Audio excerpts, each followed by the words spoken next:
उसके बाद ये शोर शराबा ठीक नहीं है, ये उचित बात नहीं। अध्यक्ष जी, 1 घंटे से अधिक पूरा सदन माननीय नेता प्रतिपक्ष को सुनता रहा।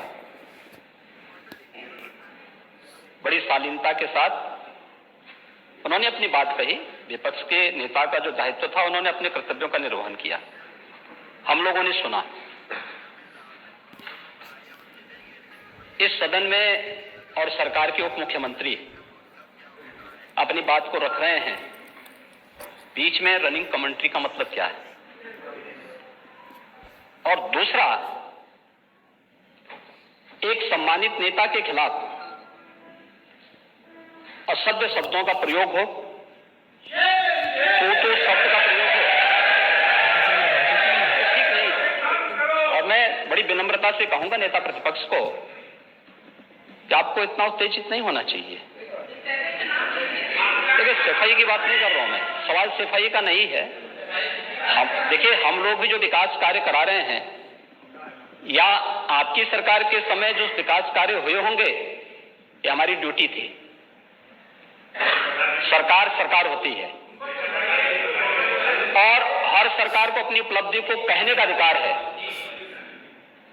माननीय उप मुख्यमंत्री जी ने बिल्कुल सही कहा कि विकास, आपने कहा, आप विकास की जब चर्चा हुई तो उन्होंने जो बातें कही बिल्कुल ठीक ढंग से की थी। आपके यहाँ के दूसरे नेता या जब माननीय उप मुख्यमंत्री का यहां पर भाषण संपन्न होता, उसके बाद अपनी बात आप लोग कह सकते थे।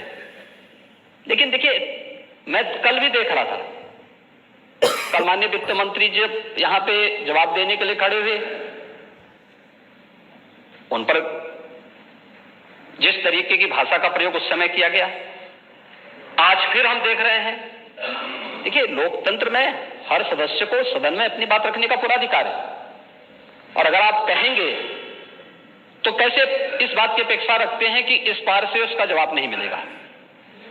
पूरे 1 घंटे से अधिक समय तक पूरा सदन और खासतौर पर सत्ता पक्ष से जुड़े हुए सभी मान्य सदस्यों ने आपकी बात को बहुत ध्यान से सुना। देखिए, सहमत होना ना होना अपना विषय है, नहीं, सवाल दूसरा नहीं। देखिए, सफाई भी इसी प्रदेश का हिस्सा। अध्यक्ष महोदय, सवाल ये नहीं है, मैं सुनने को तैयार हूं। अच्छा, बोल रहे हैं, सफाई भी तो इसी प्रदेश का हिस्सा है। नहीं, सफाई, देखिए, भाषा आप उसको बाद में बोल सकते हैं। देखिए, हमारी सहमति असहमति हो सकती है। देखिए, हमारी असहमति असहमति हो सकती है किसी बात पर, हम बाद में इस बात को करेक्शन करा सकते हैं। लेकिन तो मैंने शब्द का प्रयोग नहीं किया जाना चाहिए और किसी भी असभ्य भाषा का प्रयोग नहीं होना चाहिए। और मैं माननीय अध्यक्ष जी से अनुरोध करूंगा कि अगर इस प्रकार की शब्दावली प्रोसीडिंग का हिस्सा बनी है तो कृपया उसको हटवा दें, क्योंकि ये गलत परंपरा होगी और मैसेज का देश के अंदर खराब जाएगा। हमें हमेशा इस बात को ध्यान में रखना होगा, सदन की मर्यादा का ध्यान हर हाल में बनाए रखना होगा।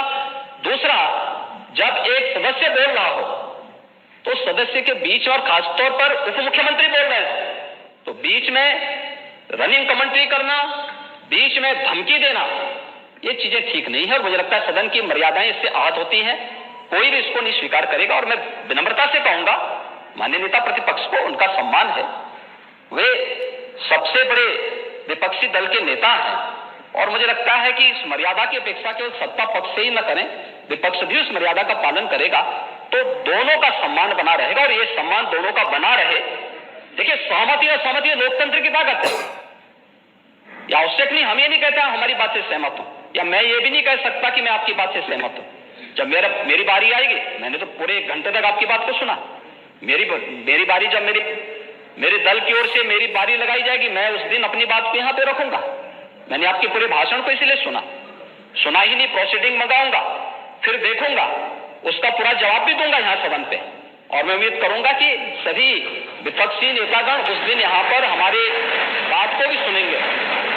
लेकिन एक सरकार के वरिष्ठतम नेता में से एक और उप मुख्यमंत्री, जो लगातार दूसरी बार उप मुख्यमंत्री हो रहे हैं, उनके द्वारा अपनी बात को रखा जा रहा हो, मुझे लगता है शालीनता से हमें सुनना चाहिए। अगर हमें लगता है गलत हो रहा है, देखिए, बहुत सारी चीजें अगर हम भी इस बात को कहते बहुत सारी चीजें नेता प्रतिपक्ष भी ऐसी थी जो आपत्तिजनक हो सकती थी, हमने सुना।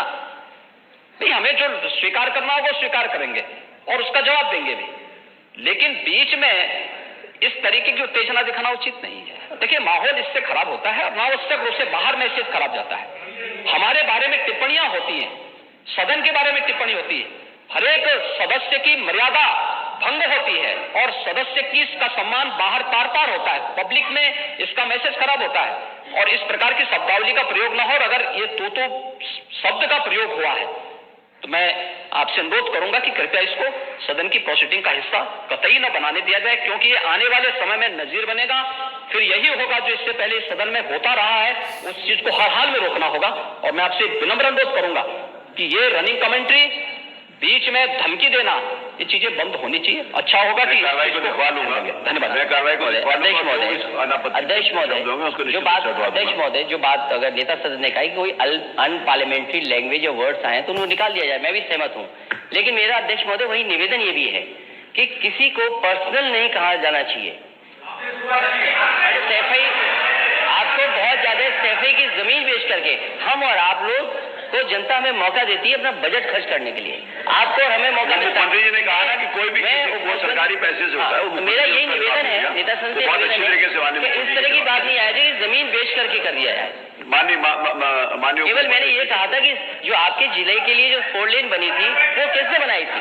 माननीय उप मुख्यमंत्री जी। ये बात है, माननीय सब लोग जरा ध्यान दें, सब लोग बीच में माननीय अध्यक्ष महोदय, बीच में जो भी अनुपस्थित मैंने कहा जो कुछ भी होगा। अध्यक्ष महोदय, मैं बीच में जब मैंने अपना भाषण कर रहा था उसमें नेता प्रतिपक्ष खड़े होकर के क्या कहे, शोर शराबे में बात सुन नहीं पाया।